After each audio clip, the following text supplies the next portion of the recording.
Química 2. Contar en la química. Bienvenidos al curso de Química para segundo grado, en donde mostraremos algunos de los cimientos de esta ciencia, que tiene como objetivo explicar los fenómenos en los que cambia la estructura interna de la materia. En este bloque contaremos, y contar es fácil con objetos grandes. Podemos contar personas en un salón de clases, hojas en un cuaderno, cuadros en un museo, pero veremos cómo los químicos deben contar lo muy pequeño, los átomos. Eso está difícil. Para empezar, vamos a entender un principio fundamental de la química, la ley de la conservación de la masa. Se la debemos al científico francés Antoine de Lavoisier, considerado el padre de la química. Él se preguntaba, ¿qué pasaba con la masa en una reacción? Realizó un experimento con mercurio que al oxidarse produce un polvo rojizo, el cinabrio. Este fue usado hace miles de años por los mayas en sus ritos funerarios. Hace unas 2 décadas en Palenque se descubrió una tumba de una mujer. Se le dio el nombre de Reina Roja porque estaba cubierta de este polvo. Nosotros vamos a ver un ejemplo más sencillo y cotidiano. Vamos a una cocina. Preparemos palomitas de maíz. Y como a los químicos les encanta medir, vamos a usar una balanza. Aquí tenemos granos de maíz, que se usan para hacer palomitas. Y aquí vemos palomitas ya hechas. Vemos que son muy diferentes. Ha ocurrido una reacción química en el proceso. El microondas se utiliza en muchas casas con frecuencia, así que lo vamos a usar para preparar nuestras palomitas. Tenemos 2 sobres de granos listos para producir palomitas. Tienen el mismo peso en la balanza. Ahora preparamos uno de los sobres poniéndolo en el microondas. Volvemos a pesar y comprobamos que tienen el mismo peso. Hubo un cambio en la estructura de los granos de maíz, pero se conservó su masa. Podemos deducir la ley de la conservación de la masa que dice: la masa no se crea ni se destruye, solo se transforma.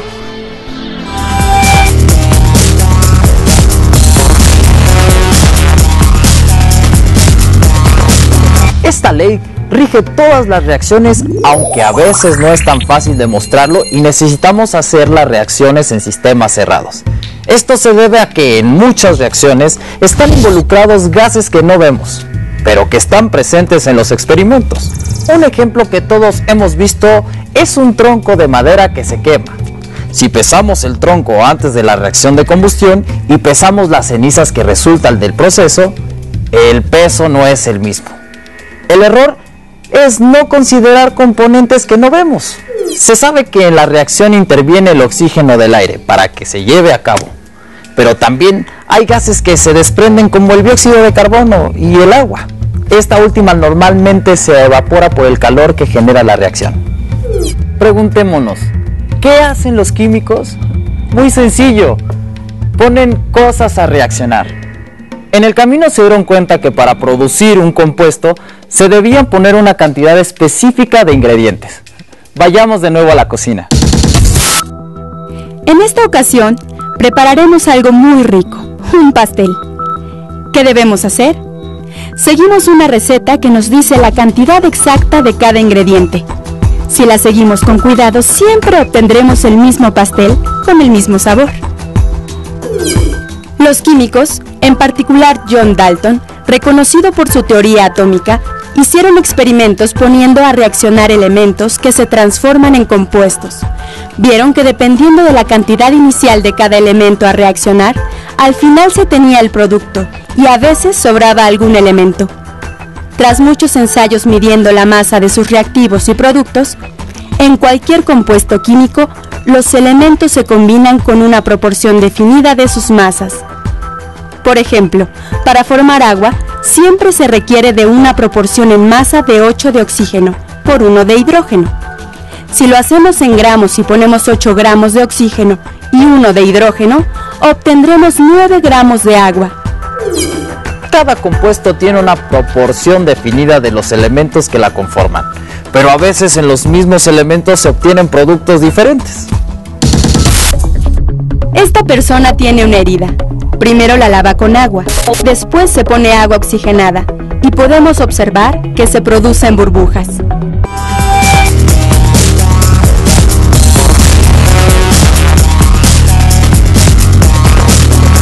Las burbujas se deben al poder oxidante del agua oxigenada, que rápidamente se descompone y libera oxígeno.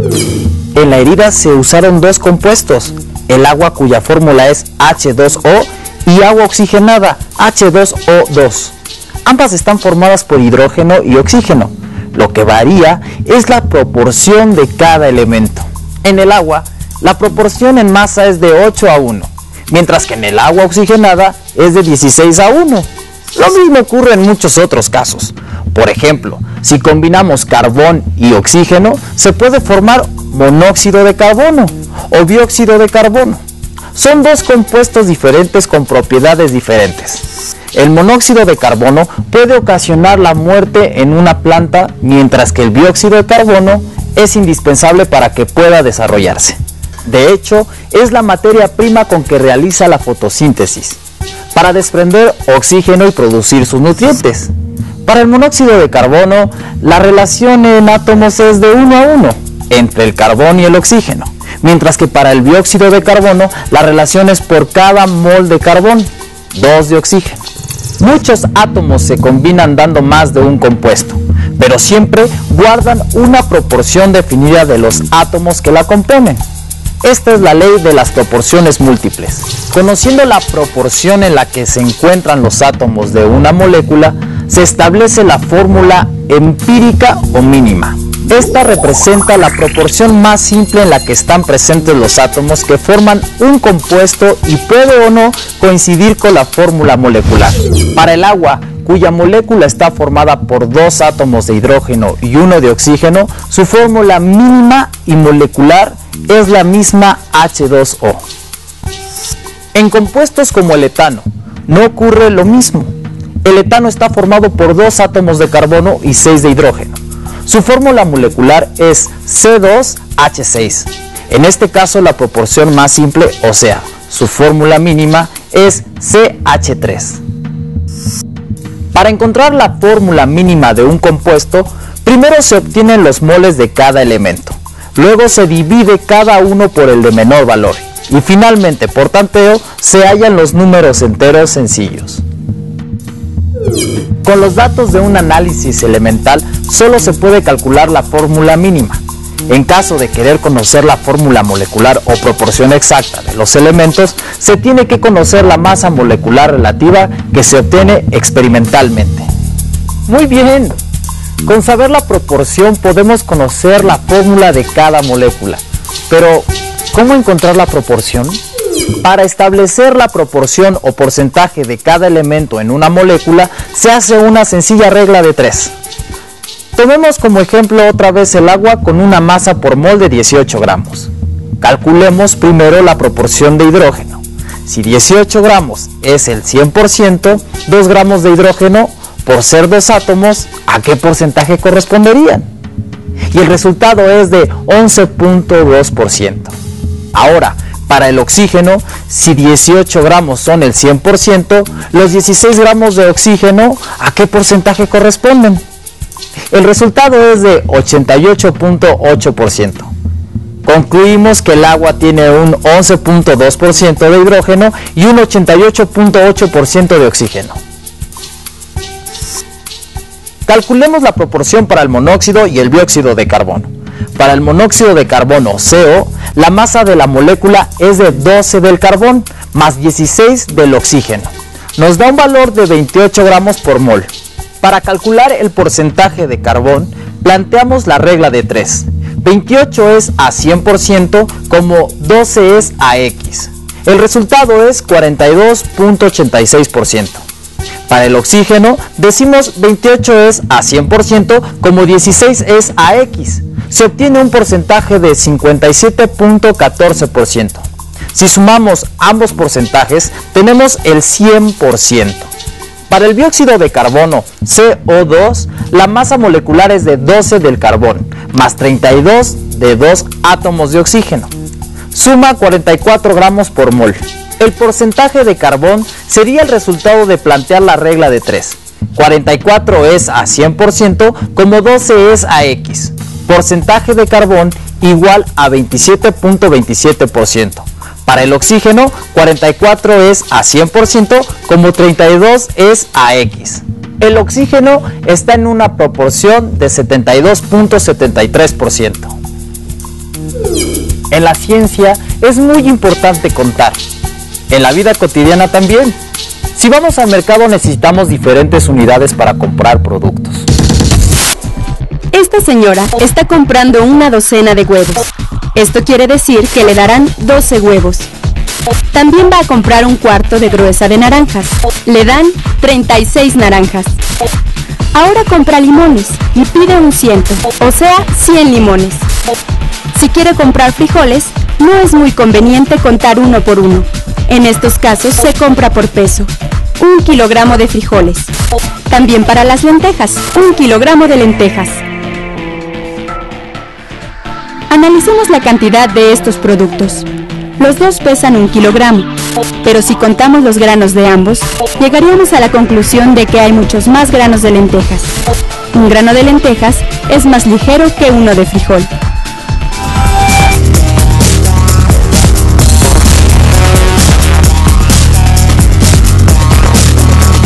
Pesar y contar semillas es relativamente sencillo.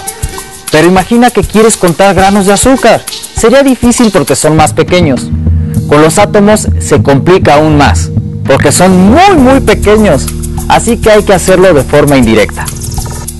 En 1811, el físico italiano Amedeo Avogadro, a base de experimentar con gases y pesarlos, dedujo su hipótesis que dice: cuando dos recipientes iguales que contienen gases distintos se mantienen en las mismas condiciones de temperatura y presión, el número de partículas es el mismo. No creas que Avogadro contó átomos, nadie puede hacerlo, pero los puso a reaccionar. Agarremos un puñado de cada grano, frijoles y lentejas. Desde luego que estos no reaccionan, pero hagamos parejas de frijoles con lentejas. ¿Qué ocurre? Nos sobran lentejas, aunque partimos de un volumen igual. Separemos las lentejas que sobran. Tenemos parejas de frijoles con lentejas. Las separamos y observamos que su volumen es distinto. Las lentejas son más pequeñas, ocupan menor espacio.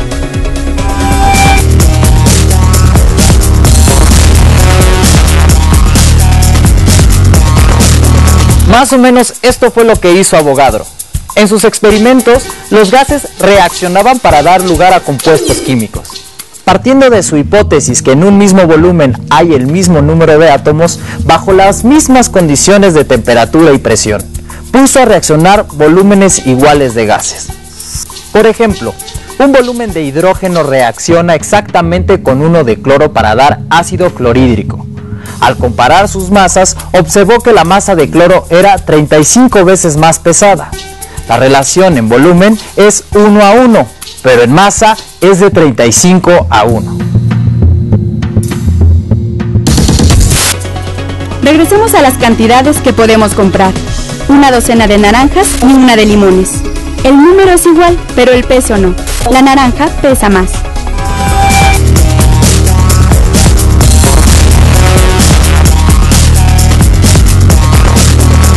Si las naranjas y los limones fueran gases y se comportaran como gases, no como sólidos, entonces ocuparían el mismo volumen. El hidrógeno es el gas más ligero, así que se le asignó el valor de 1 UMA, que quiere decir unidad de masa atómica. Comparando masas con volúmenes iguales de otros gases, se obtuvieron las masas para los demás elementos. Con la del cloro, 35.5 veces mayor. Con el del oxígeno, 16 veces mayor. También de forma indirecta, los científicos lograron contar el número de átomos. Se le llamó número de Avogadro, en honor al físico italiano. El valor que se obtuvo fue que en un gramo de hidrógeno hay 6.022 por 10 a la 23 átomos de hidrógeno, o sea, 6.022 y 20 ceros. Un número extraordinariamente grande para contar lo extraordinariamente pequeño. A este número tan importante para la química se le dio el nombre de mol. Así que un mol de cualquier cosa es de 6.022 por 10 a la 23 unidades de lo mismo. Y podemos tener un mol de lo que queramos. Para darnos una idea de lo grande que es este número, veamos qué pasaría si tuviéramos un mol de libros. O sea, un número de libros igual al número de Avogadro. Repartido entre la población mundial estimada en 6.830 millones. Le correspondería a cada persona del planeta 8.8 por 10 a la 13 libros. Son muchos millones de libros por persona. En la actualidad, de acuerdo al Sistema Internacional de Unidades, se estableció la masa de cada átomo tomando como referencia el isótopo 12 del carbono. Se le asignó un valor de 12 UMAS. Por comparación con la masa atómica del carbono 12, se obtienen todas las masas atómicas de los elementos contenidos en la tabla periódica. El mol. Ese número gigantesco relaciona el número de átomos con la masa atómica. Por ello se dice que un mol es igual a la masa atómica expresada en gramos. Ahora puedes entender por qué los químicos usan el mol para contar átomos y por qué no puedes pedir un mol de naranjas en el mercado. Regresemos a la cocina. Por un lado tenemos los ingredientes con los que se prepara un pastel y tenemos el pastel después de horneado. La diferencia es que al poner los ingredientes en el horno sucede una reacción química entre ellos. La materia cambia, se transforma. Tengo la misma cantidad de material antes y después, pero ha cambiado. Han ocurrido cambios químicos.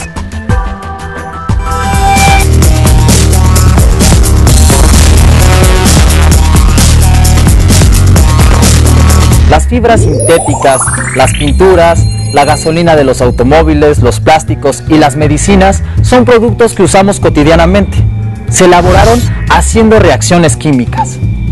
Las reacciones se representan en ecuaciones, donde lo más importante es recordar la ley de la conservación de la masa. Por eso se dice que deben estar balanceadas, puesto a que la masa no se crea ni se destruye, solo se transforma. Las relaciones ponderales o de masa entre reactivos y productos de una reacción química representan la estequiometría de la reacción. La palabra estequiometría se deriva de las palabras griegas estoikeion, elemento, y metrón, medida. La estequiometría es una herramienta indispensable en la química. Esta es una reacción muy sencilla. La formación de agua, hidrógeno más oxígeno, nos da agua. En el lado izquierdo están los reactivos que se separan por un signo de más. La flecha indica que de los reactivos se derivan los productos, los cuales se colocan en el lado derecho de la ecuación. Contemos el número de átomos de un lado y otro. Para el hidrógeno existen 2 del lado izquierdo y 2 del derecho, pero para el oxígeno hay 2 en un lado y 1 en los productos. La ecuación no está balanceada. De acuerdo con la ley de la conservación de la masa, estaríamos creándola. Esto no es posible. Para balancear una ecuación química, debemos introducir coeficientes a la izquierda de cada molécula hasta que tengamos la misma cantidad de átomos en un lado y otro. En nuestro ejemplo, si ponemos un coeficiente 2 en el hidrógeno de los reactivos y un 2 en la molécula de agua del producto, y volvemos a contar, tenemos 4 átomos de hidrógeno y 2 de oxígeno en ambos lados. La harina para preparar este pastel no podemos contarla como podemos contar las piezas de huevo que se necesitan. La cantidad de harina que se debe añadir viene en las recetas como un peso y tenemos que usar una báscula si queremos ser exactos.